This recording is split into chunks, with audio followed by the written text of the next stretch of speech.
is another question that I have from one of you watching me right now. As a leader, how do you manage members of your team who have great potential but struggle with attitude issues like laziness and making repetitive mistakes?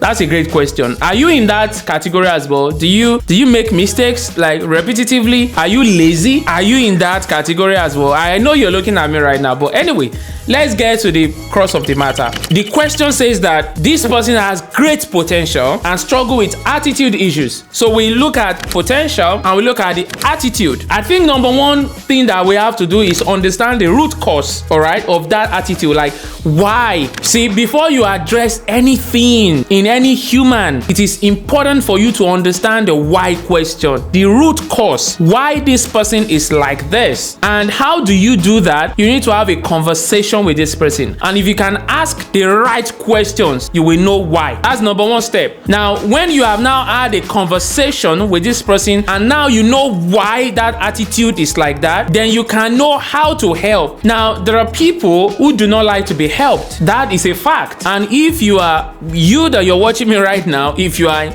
in that position, well, I'm sorry, but that is not a good thing. But if you have subjected yourself and committed yourself to external help, knowing that, hey, I've got great potential, but I keep making mistakes repetitively, and it could be because I'm lazy or I'm just outrightly lazy, then I know I need help and I need to subject myself to an external help because I know I can't help myself. Now, after we've had a conversation to understand the root cause and why that is happening, then we already have a very good way to go. And how do you do that? You now need to be able to provide clear expectation on what that person has to do and what are the things that you expect from them as an employee and as a person. You see, when you are treating your employees as not just employee but as people, as human, you get to see through them. And I'm saying this to you because I also fall short of this most times. You know why? I have expectations, and when they don't meet up, I don't like it. I get angry, like, why are you not meeting up? But there has to be a reason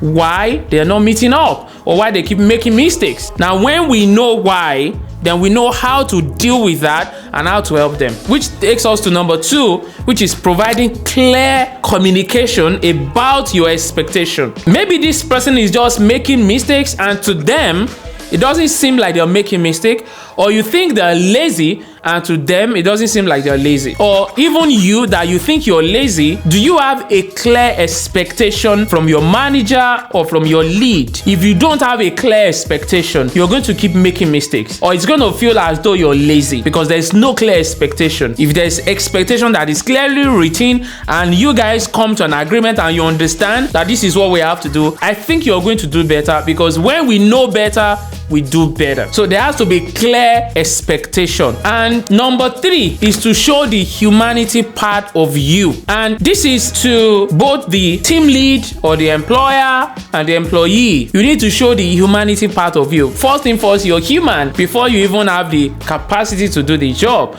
So you have to show the human part of you. From the employee aspect, you need to know that you need to show commitment and you need to be accountable. Also, you need to respect the fact that this person has given you the privilege to work with them. And you as an employer, you need to know that this person is human. They go through struggles. They have issues. Sometimes I talk to my team and I tell them, I know things are not easy. I know things are tough. I know that you're going through some issues. And then I tell them whatever I want to tell them on how we can help and how we can work together. What that speaks to them, or what that is telling them, is beyond the job description, this guy sees me as human. They are able to now, up their sleeves and want to work. So I believe even you that you're watching right now, with some encouragement, you're going to want to do your best. So which is the last point I'm going to say, I'm going to point out, encouraging your team members.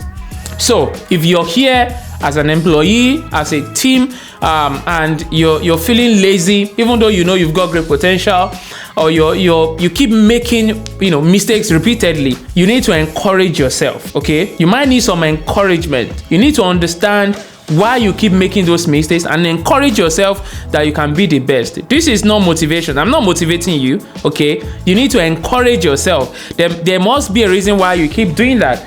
You know, I believe no one is lazy. You know why? When you do what you love to do, you do it better than anybody else. But when you're doing something that you're forced to do it, you're going to be lazy. You're not lazy. You just haven't found what you like to do. Trust me. And if you don't like to do something and you have a great employer, they can make you like it. If they make you like it, then you discover that you're not even lazy after all. You understand what I mean? So you need to encourage yourself. If what you're going through has to do with your spouse, your kids, your parents, or your family, you need to find a way to deal with that outside of your job and then encourage yourself to put in your best.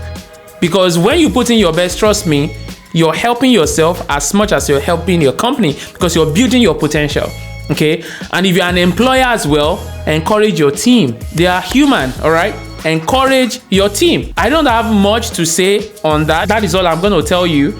And I believe with these few points, you can get somewhere. That will be like a beginning of a redemption into becoming a better person. I hope that is helpful. And if you have other points that you know you can also add to this, please, I like to see them. I like to read from you. I like to learn from you. Put them in the comment section. And if you also want me to answer your question, you can write your question in the comment section. Also, if you would like to join us on a live call where we answer questions, you can put your details there and my team will reach out to you. I will see you again on the next one. Bye for now.